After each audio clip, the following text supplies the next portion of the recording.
I'm always excited to jump back into Nick Sleep's Nomad Partnership Letters because every time I learn something new about the companies that he invested in or how he approached investing in general. Even though these letters are almost 2 decades old at this point, there's still plenty of timeless nuggets of wisdom that we can take away and hopefully apply to our investing practice. This letter includes topics such as wisdom from Warren Buffett on short-term versus long-term investing and some lessons we can learn about more of Nick Sleep's investments. One of these investments was Weetabix, which has some resemblance as a company to Costco. There are plenty of lessons in here for retail investors, so let's get into this 2003 partnership letter. All right, so let's jump into the 2003 interim letter. So at this point in time, Nomad was still at the point where they were just trouncing their index, which was the MSCI World Index. Since inception, which was in late 2001, they're up 40.6% versus the world index, which was down almost 8% at that point. That's a whopping 20.4% annualized compared to a net loss of negative 4.3% annualized for the MSCI. Again, the track record at this point is still very short, but we're already beginning to see the profound impact that Sleep and Zakaria have on the returns of Nomad Partnership. If we scroll down a little bit, we see that Sleep is talking a little bit about his returns so far. He says the partnership now enjoys a 52% advantage over the investment averages as presented by the world index. So how is he thinking about that?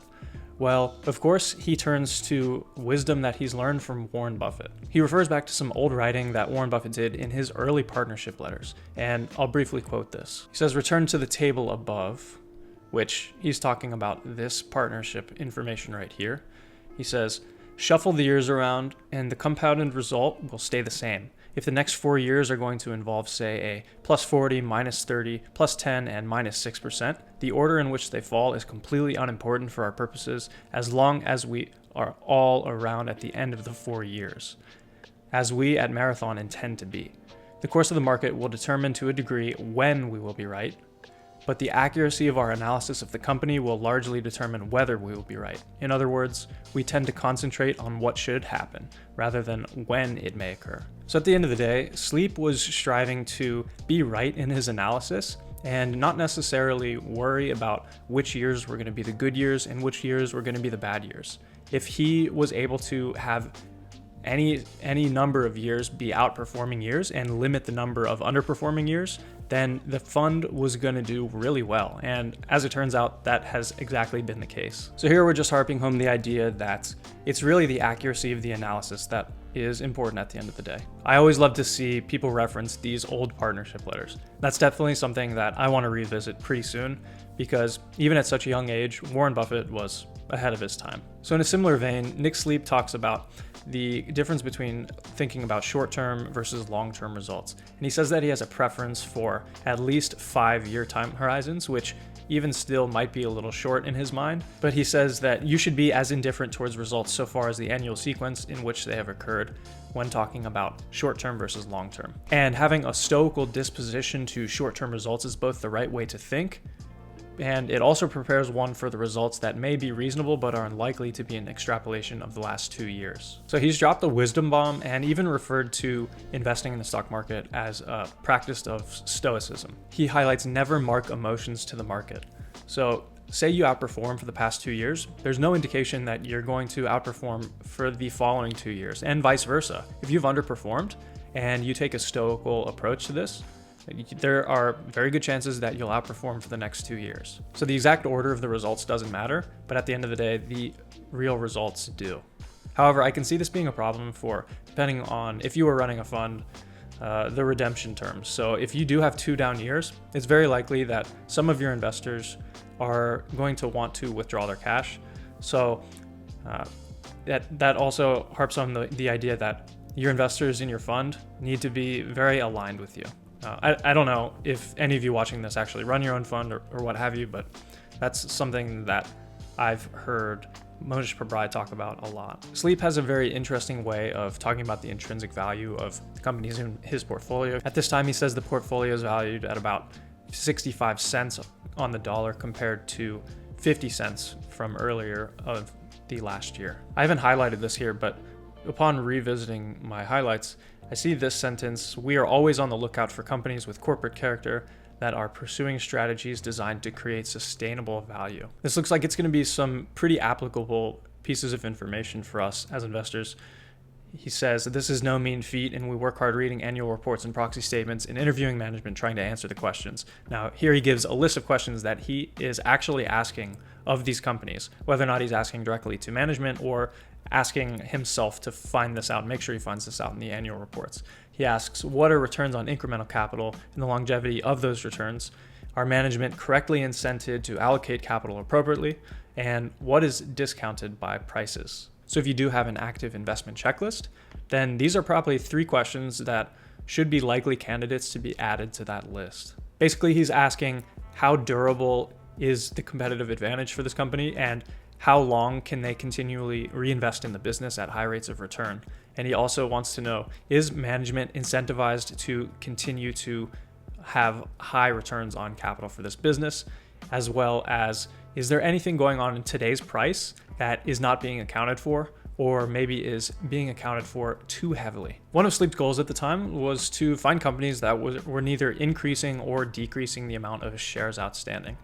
And it's pretty interesting because of how popular still to this day share buybacks and issuing of shares is. And it's pretty surprising that he was looking for companies that didn't even do share buybacks, because that's a very popular financial tactic these days. He wanted companies that were going to resist the fashions of the day, to fund growth through issuing new shares, or even fund growth by buying back their own shares, which might not necessarily be a good use of capital. Basically, it's a good way to weed out management that hadn't let any of these fashionable trends affect the way that they operate their businesses. And I think he found about 7 companies total that fit this bill, which is a tiny, tiny number. So it just goes to show how much share issuance and share buybacks were going on even back in 2003. There's even a funny story about the Erie Family Life Company, which was one of these life insurance companies that showed up on this list. Sleep reached out to talk to the company and explained to them why he was talking about the company,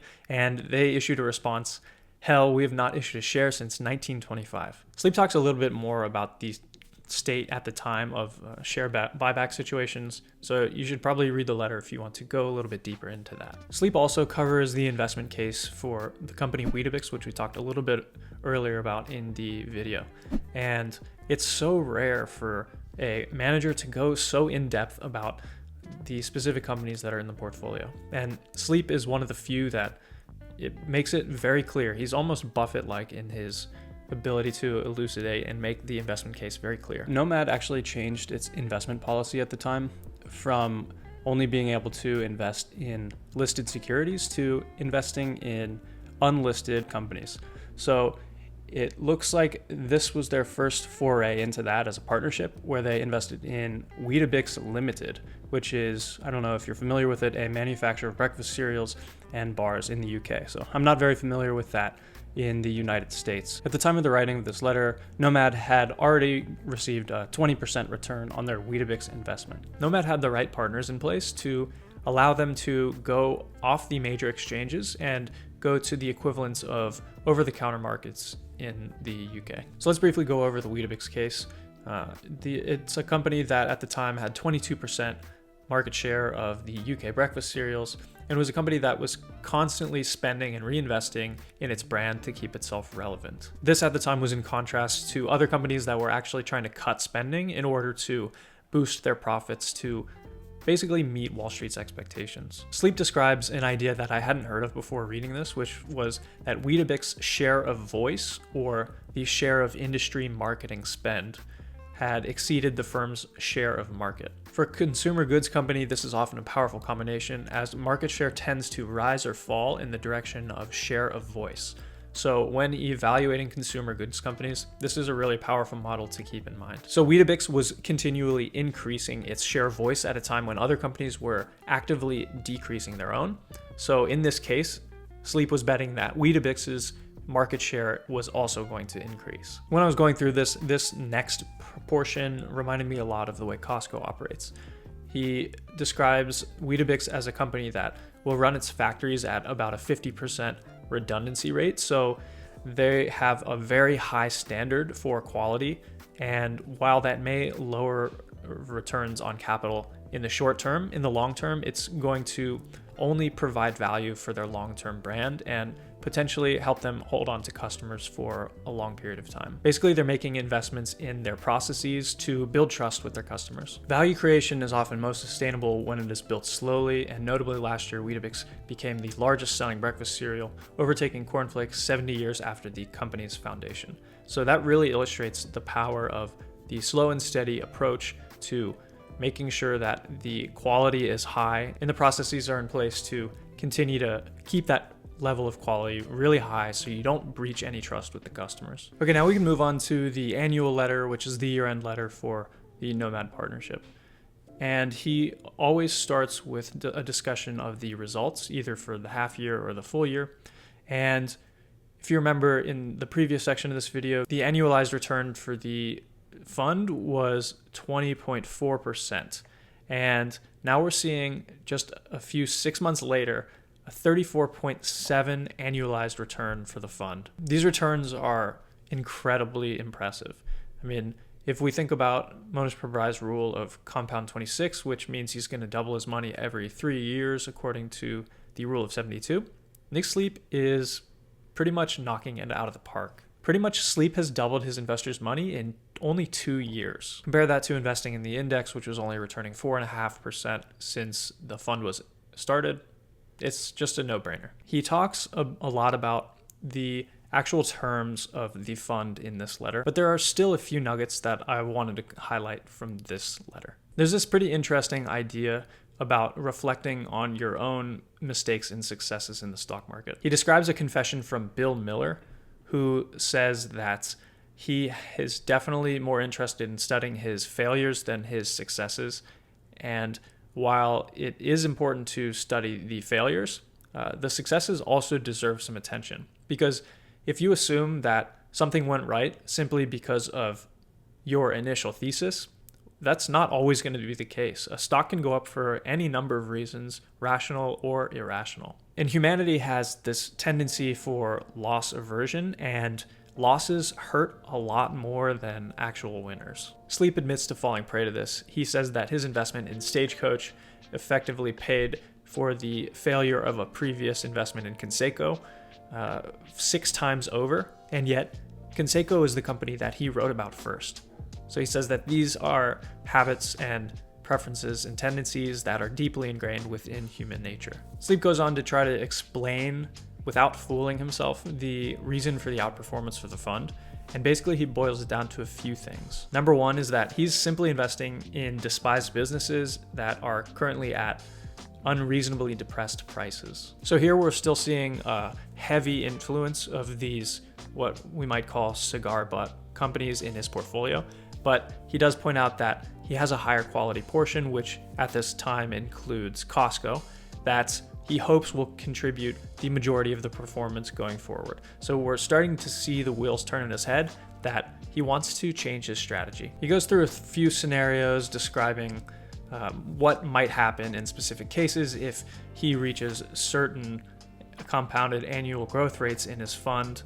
Feel free to hop into the letter and check out this section. And he also covers the pros and cons of the partnership growing and possibly the effects of continuing to grow it versus keeping it the same size or stopping assets coming into the fund. One important note is that Nomad definitely had a preference for closing the fund at a pretty small level and letting the assets under management grow due to investment success, and not simply because they're just raising money from other people putting their cash into the fund. Again, Sleep was obsessed with doing quality work and being the best investors on an absolute basis for his clients. This really helps when you have a high quality client base, and the more money you take in, the less likely that all of your clients are going to be aligned with you. Sleep does come back to the Weetabix investment, and the situation was basically this.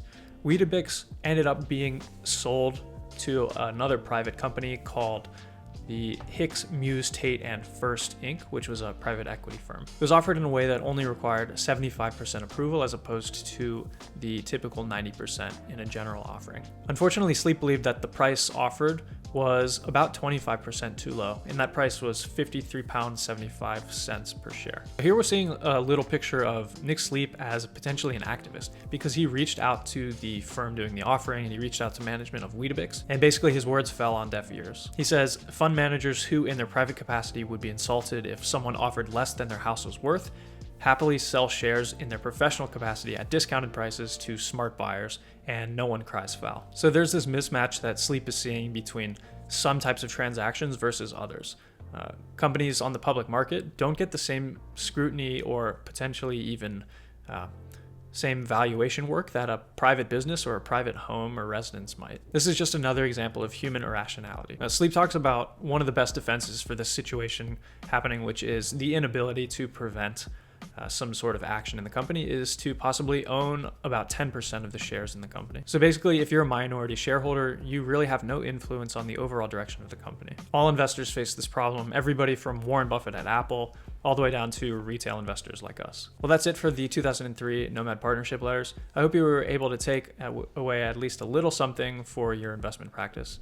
If you enjoyed this video, you may enjoy the other letters that I've covered, which include the 2001 and 2002 letters over here. Otherwise, please like the video and subscribe to the channel if you enjoyed the coverage of Nick Sleep's letters. I thank you so much for your time. I really appreciate you watching this all the way to the end, and I will see you in the next video.